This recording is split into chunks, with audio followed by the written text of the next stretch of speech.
Hey guys, so this is the second dream I received from the Most High, and it was on November 11th, 2015. Now it's interesting because it was exactly 7 weeks after I received my first dream about One World Internet. Now I received this one exactly 7 weeks later, on the same day that they happened to announce about the UX-16 military training drill similar to Jade Helm. So here's the dream. I dreamed I was back in Chicago, where I'm from.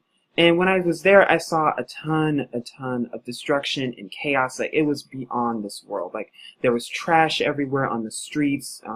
The streets were, flooded with police and military, tanks, guns, rifles. I saw a bunch of buildings burned down, a bunch of rubble, and I saw a bunch of just utter chaos. And it really reminded me of a war zone, like the ones you see in movies. Like, I really couldn't even believe my eyes when I saw this. But then I saw a bunch of people lined up, and it looked like thousands of people just lined up, like thousands of people lined up on a street somewhere, like going somewhere. And I'm wondering, why are all these people lined up? And they were predominantly black people, because I was in a predominantly urban neighborhood. But I also saw a ton of police, and it looked like the police were trying to restrain the people and make them stay in the line. I didn't know what that was about, but a ton of people it looked like were trying to escape the line and get out of line, but the police told them, no, remain calm, everything's okay, no, remain calm, you'll be just fine. It looked like an utter war zone. Well, as I kept going, then I recognized a building, and when I saw this building that the line was leading to, I then saw a stage, and in front of that stage, I heard that there were talks about some celebrities coming to perform at this place. And I heard some celebrities were Wesley Snipes, Snoop Dogg, and there were even talks about Beyonce and Jay-Z would be there. Now, I don't know what these four celebrities have to do with anything, but those were the four that I could recall. Not only that, but I kept wondering, why would they be present at a place just before a ton of people were to be admitted into a camp and never come out of it? I thought that was interesting and fascinating. So anyway, as I kept moving up in the line, I was then moved up to the line, and there I encountered the police again and the guards, and I had to be screened, I had to be searched, I had to be warranted. They took off all my clothes. I had to put on like some other uniform. It looked like a one of those gowns that they have in the hospitals. I had to put that on. I couldn't carry any money with me, no cash.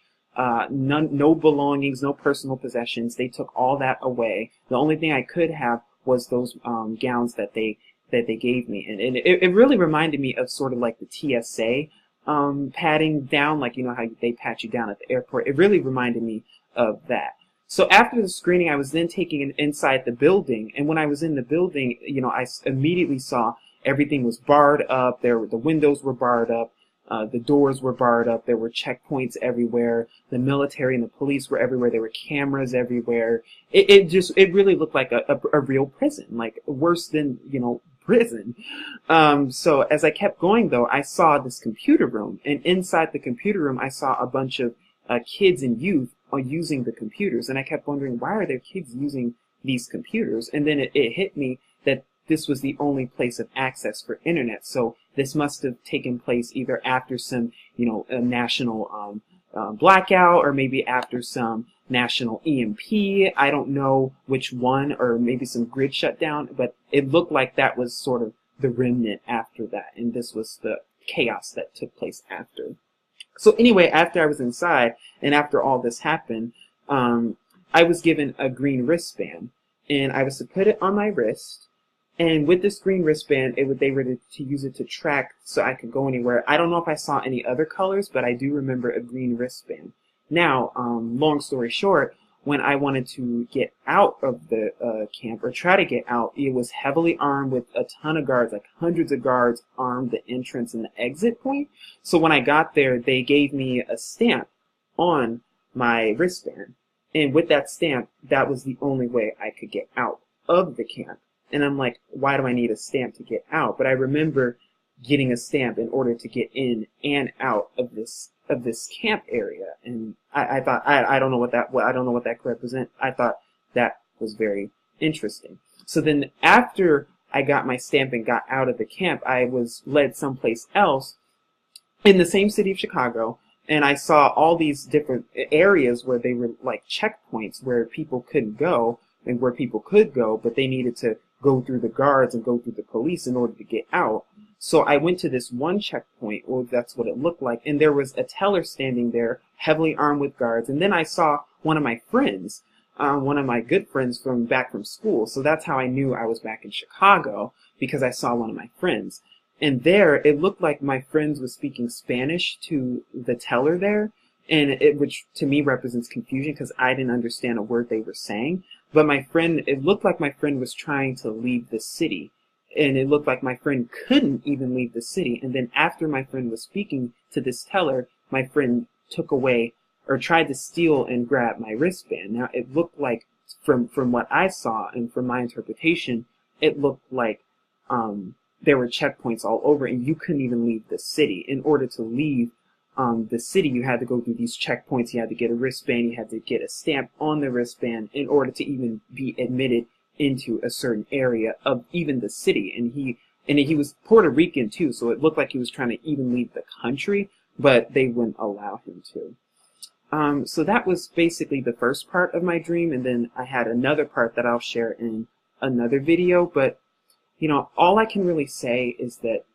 we're there, folks. I mean, martial law is right around the corner. I mean, America really only needs one more false flag, one more 9/11, and that will give our president the excuse to declare martial law. And, you know, when that happens, I personally think that this dream correlates with after martial law, when it's in effect, when destruction has taken place, because it looked like Chicago was one of the first places that were affected. And like I said, it relates to my first dream because my first dream had to do with the one world internet and how the internet was shut down, the grids were shut down, you can't even see anything. And then right after they were turned back on, then they started admitting people to these camps. And there was so much chaos in the streets, military takeover, tanks everywhere. We're there, folks. I mean, there's no easy way for me to say this, but you know, you're already seeing thousands of tanks being brought into this country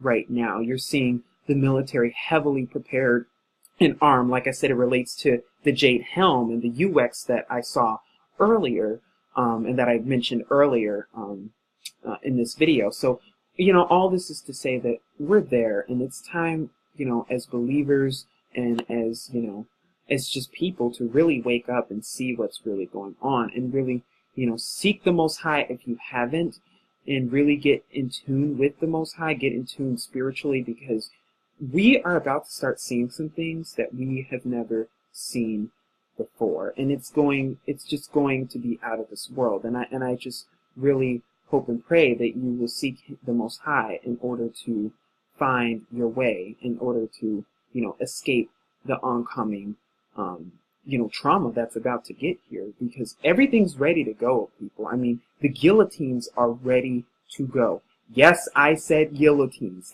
Our country has already ordered 30,000 guillotines. And who are they for? You. They are for you, you American, because that is how they're going to take you out, is through these camps. But the good news is, just like our Most High, just like our Creator delivered us out of Egypt when we were enslaved there for 400 years, He'll do it again. Because I don't know if you know, but we have been enslaved here for almost coming up on the 430-year mark. 2019 will be the 400th year anniversary. So all I'm saying is that if you don't believe in the Most High, please start believing now, because we are about to start seeing some things that we have never seen before. And if you don't know or don't really have a spiritual guidance or have, you know, any sort of that mentality, I really recommend that you start to read the Word and read His Word and just really seek Him in prayer and in your devotion and in your free time, because time is running out. The alarms are sounding. It's time to take action, folks. It's time to take action. It's time to wake up. and it's time to start telling people the truth.